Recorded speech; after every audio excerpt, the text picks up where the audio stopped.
You guys want to know how a Pokemon card is made in 30 seconds? At the printers, a proof sheet is printed to check the cards for color.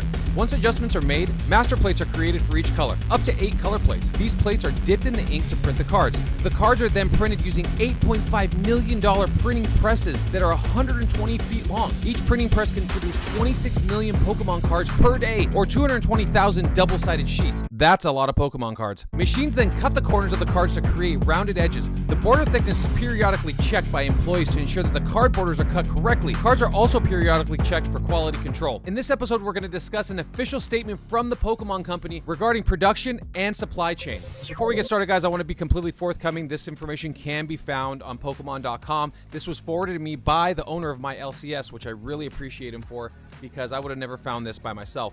So, this comes from support.pokemon.com. We're aware that some fans are experiencing difficulties purchasing certain Pokemon trading card game products due to very high demand and global shipping constraints impacting availability.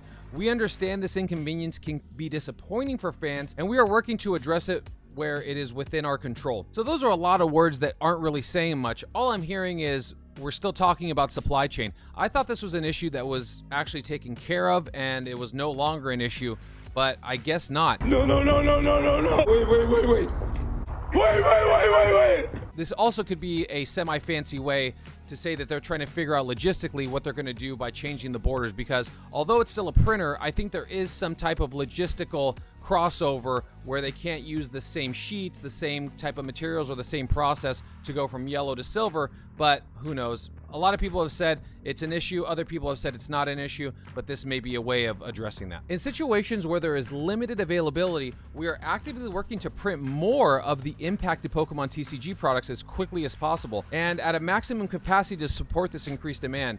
Reprinted products are expected to be available at retailers as soon as possible. So once again, this feels like more words not really saying anything that we don't know. So they're saying that they're going to increase output and that we should see more stuff in stores, but they don't give any dates. Imagine being an LCS or the owner of a company and receiving this information saying, you're going to get more, we just don't know when, and we don't know what it's going to be. Blah, blah, blah, blah.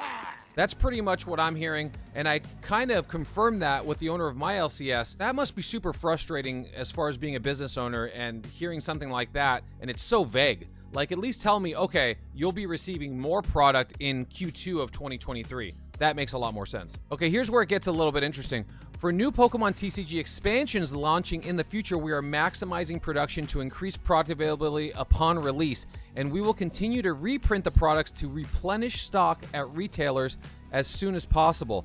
We'd like to thank the community for their continued support and patience as we work to deliver more Pokemon TCG products to fans. So I think they're referring to Scarlet and Violet with this little blurb.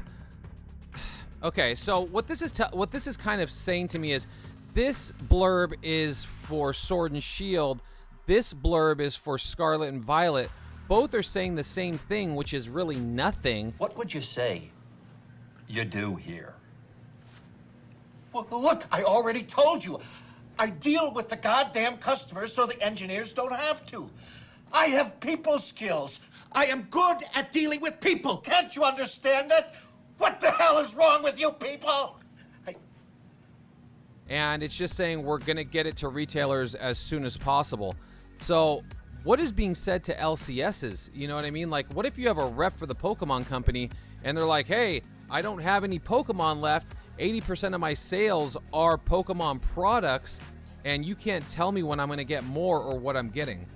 It's super confusing. I'm going to go deeper down this rabbit hole with the owner of my LCS, and maybe I'll ask him some more questions, because I couldn't imagine coming from his point of view and having someone like me trying to feed the squad when it comes to breaks, and we have no product. We don't know when it's coming, where it's coming from, or how it's coming, or anything.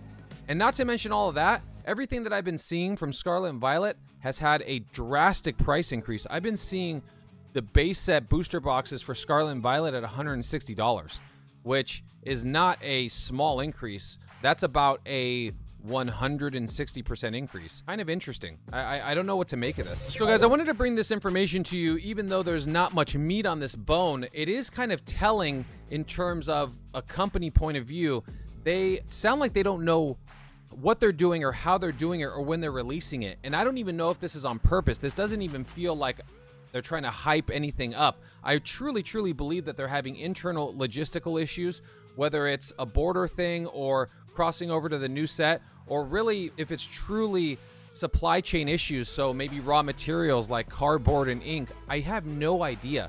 I don't know what 2023 is going to look like for Pokemon. Let me know down in the comments your thoughts, and if this said anything different to you that I may have missed. I have no idea. I just hope that this doesn't create a frenzy where Sword and Shield triples in price and then it just becomes unrealistic to even break. You know what I mean? Like, that's kind of like a crappy thought to think of.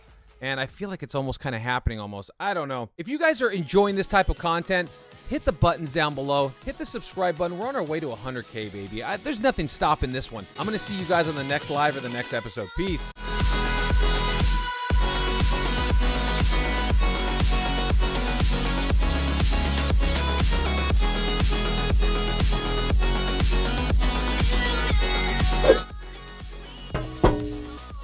Yeah, I'm talking to you. It's time to hit the button already. Do it now. What do you think, I'm dancing for free here?